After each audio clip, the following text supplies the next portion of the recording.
Add ఉంది. మొండి చెయ్యి గుండు సున్నా ప్రజా సంక్షేమానికి పరాభవం.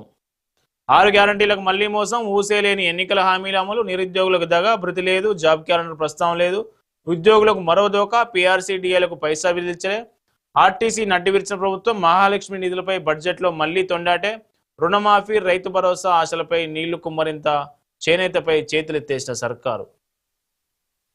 ఇది ఒక్క పాజిటివ్ అంశం కూడా లేకుండా అన్ని నెగిటివ్ అంశాలు రాసింది. చూద్దాం.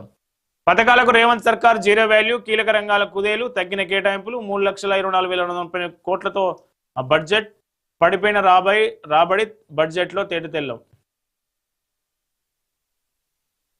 ఉన్న పథకాలకు కొత్త ముసుగు, కేసీఆర్ పథకాలకు మసిపూసి కొత్త పథకాలు అన్నట్టుగా చూపించడం, ఆల్రెడీ అమలవుతున్న పథకాలకు పేర్లు మార్చడం, రైతు బీమా, చేనేత బీమా పథకాలను పేరు మార్చి ఇందిరమ్మ బీమా కింద చూపించడం, కేసీఆర్ హయాంలో ప్రారంభమైన ఓవర్సీస్ పథకం టామ్కామ్ పేరు మార్పు, ఇక బ్రేక్ఫాస్ట్ పథకాన్ని మధ్యలో ఆపేసిన కాంగ్రెస్ ప్రభుత్వం మళ్ళీ తామేదో కొత్తగా ప్రారంభిస్తున్నట్లు బిల్డప్, ఆఖరికి కేసీఆర్ తెచ్చిన 1000 ఎలక్ట్రిక్ బస్సులను తన ఖాతాలో వేసుకున్నదంటూ ఒక వార్త రాసింది.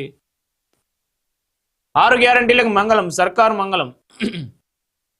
ఎన్నికల ముందు ఊదరగొట్టిన 6 గ్యారంటీలను అధికారంలో రాగానే పాత్ర పెట్టింది కాంగ్రెస్ ప్రభుత్వం. తన పాలనలో తానిచ్చిన హామీలకే దిక్కులేని తాజా బడ్జెట్లో దిక్కు లేదని మరోసారి చాటుకున్నది. జాబ్ క్యాలెండర్ ఊసే లేకుండా చేసి నిరుద్యోగులకు.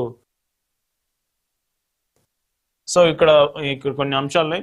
వృద్ధాప్య వితంతు దివ్యాంగ పెన్షన్ల పెంపు లేదు అంటే పెన్షన్లు, కొత్త పెన్షన్లు పెంచుతామని చెప్తుంది. 2 లక్షల వరకు చేయుత పెన్షన్లు ఇస్తామని చెప్పింది. ఇది ఇక్కడ కరెక్షన్ చేసుకోవాలి. బీసీ దళిత బంధు గొర్రెల పథకాన్ని నిధులు లేవు. దళిత బంధు ఎప్పుడో పోయింది, బీసీ బంధు లేదు. గొర్రెల